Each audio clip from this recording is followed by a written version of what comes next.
स्वस्थ समृद्ध परिवार से जुड़े सभी श्रोताओं को, कर्णधारकों एवं सदस्यों को मेरा वंदे मातरम।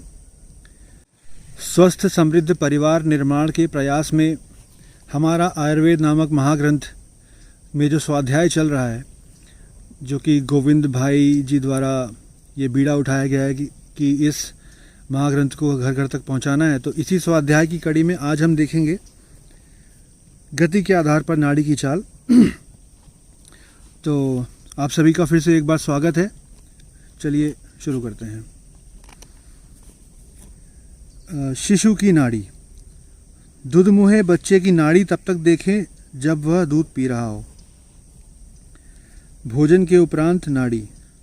भोजन के बाद नाड़ी में कफ बढ़ जाता है, इस कारण तब नाड़ी कफ के समान मिलती है। अजीर्ण में नाड़ी। नाड़ी धागे की तरह बारीक चलती है। अजीर्ण में नाड़ी के 2-3 स्फुरण बीच में गायब हो जाते हैं। भूताविष्ट नाड़ी में भी बीच बीच में नाड़ी के आघात गायब होते हैं, परंतु उनकी संख्या 2-3 तक नहीं होती, अपितु उन आघातों की संख्या 8-10 होती है। यही फर्क अजीर्ण व भूत नाड़ी में होता है। बदहजमी वाली नाड़ी तर्जनी व मध्यमा के नीचे सांप की तरह टेढ़ी मेढ़ी चलती है।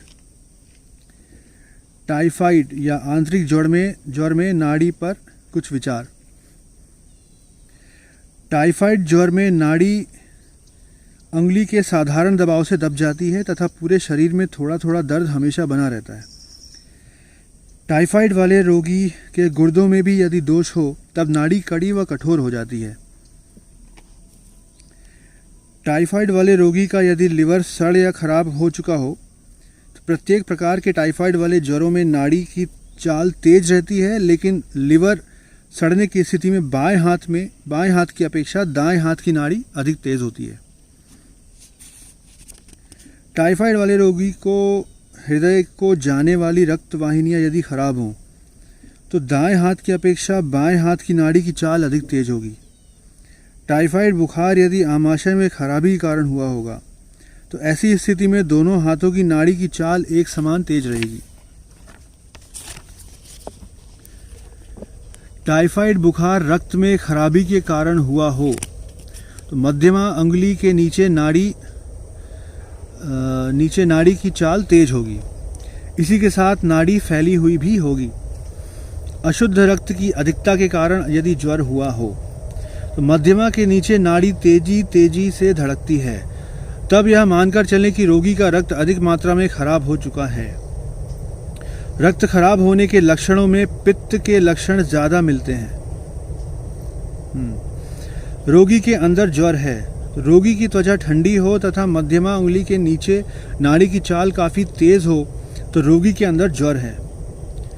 ज्वर तिल्ली बढ़ने के कारण हुआ हो तो पित्त वाले स्थान मध्यमा पर नाड़ी कभी तेज कभी मंद चलती है तथा ऐसी नाड़ी व्याकुल नाड़ी की तरह होती है। इसकी चाल तो काफ़ी तेज होती है, परंतु ऐसी नाड़ी हमेशा कफ से भरी होती है। मलेरिया ज्वर या शीत ज्वर में नाड़ी।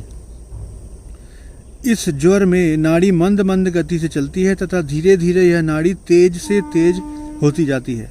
यदि कोई रोगी ठीक ठाक हो तथा उस रोगी में नाड़ी की चाल इस प्रकार जैसे ऊपर की पंक्तियों में बतलाया है पाया जाए तो उस व्यक्ति को शीघ्र ही कपकपी के साथ ज्वर होने वाला है। संग्रहणी में। ऐसी नाड़ी में रह रहकर थोड़ी थोड़ी देर में उभार प्रतीत होते हैं, जैसे मरते हुए सर्प में होते हैं। प्लीहोदर यकृतोदर में नाड़ी। यकृतोदर व प्लीहोदर में नाड़ी पित्त स्थान पर सबसे अधिक अपनी प्रतीति करती है। ऐसी नाड़ी व्याकुल सी तथा कभी तेज कभी मंद गति से चलती है। यकृत की खराबी व पाचन की कमजोरी। दाहिने हाथ की नाड़ी फटे बांस की तरह खाली खाली हो। यह नाड़ी धागे की तरह बारीक होती है तथा दबाने पर दब जाती है तथा यह नाड़ी कमज़ोर भी हो तो इसका मतलब है कि रोगी का लिवर खराब है तथा पाचन शक्ति भी कमज़ोर है। यकृत में शोथ होने पर नाड़ी। यकृत में यदि शोथ होगा तो रोगी की नाड़ी में लहरदार अनुभूति होगी। प्लीहा में खराबी होने पर ऐसी नाड़ी सूत की तरह बारीक तथा कमज़ोर होती है तथा फटे हुए बांस की तरह खाली खाली होती है। शरीर में बाहर अंदर सूजन होने पर। नाड़ी की चाल लकड़ी पर आरा चलाने के समान धारदार, नाड़ी ऊंची नीची प्रतीत होती है। अम्ल पित्त की नाड़ी, आमाशय में खटास। तर्जनी व मध्यमा जहाँ मिलती है उनके बीच वाले स्थान पर नाड़ी के ठेपण ज़्यादा महसूस होते हैं। यह नाड़ी थोड़ी पतली तथा कांपती हुई थोड़ी टेढ़ी सी चलती है। अंगुलियों के नीचे चिपचिपापन महसूस होता है। यह नाड़ी पित्त स्थान पर स्पर्श में गर्म तथा कूदती सी चलती है। श्वास रोग की व्याधियाँ। फेफड़ों में घाव की पहचान। यदि केवल दाएं हाथ की नाड़ी तेज हो, इसी के साथ रोगी को थोड़ा थोड़ा बुखार व खांसी भी हो, तो रोगी के फेफड़ों में घाव है। धमनी काठिन्य, कोलेस्ट्रॉल में नाड़ी।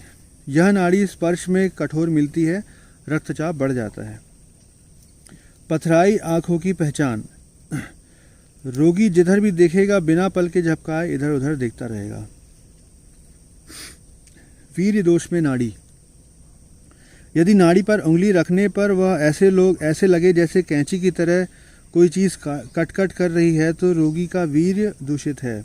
यदि नाड़ी बहुत ही चंचल हो, चिपचिपी हो, वात व कफ की मिलीजुली चाल में चल रही हो, तो रोगी का वीर्य दूषित है। इंद्री यदि बाईं ओर मुड़ी होगी, यदि इंद्री बाईं ओर मुड़ी होगी तो बाएं हाथ की नाड़ी की चाल दाएं हाथ की नाड़ी की अपेक्षा कमज़ोर होगी। इंद्री दाईं ओर मुड़ी हो तो दाएं हाथ की नाड़ी की चाल बाएं हाथ की नाड़ी की अपेक्षा कमज़ोर होगी।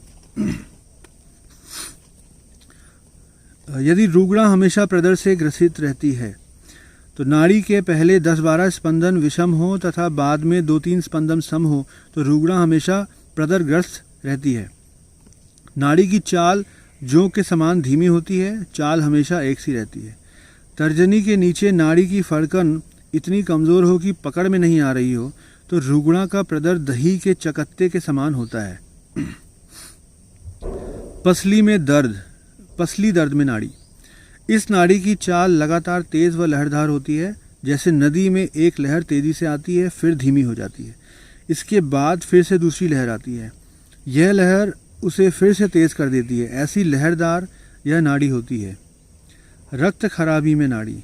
यदि नाड़ी बीज की अंगुली के नीचे लंबाई में चलती हुई प्रतीत हो, वह थोड़ी देर में तेज गति से चलने लगे और ऐसा बार बार हो, तो निश्चित रूप से जाने की खून मल से दूषित हो गया है, अर्थात रक्त में खराबी है। इसके आगे हम देखेंगे विभिन्न प्रकार की नाड़ी की चालों को पहचानने के 23 सूत्र। तो ये खंड अभी हम यही समाप्त करते हैं और आपसे मिलेंगे अब अगली कड़ी में। वंदे मातरम।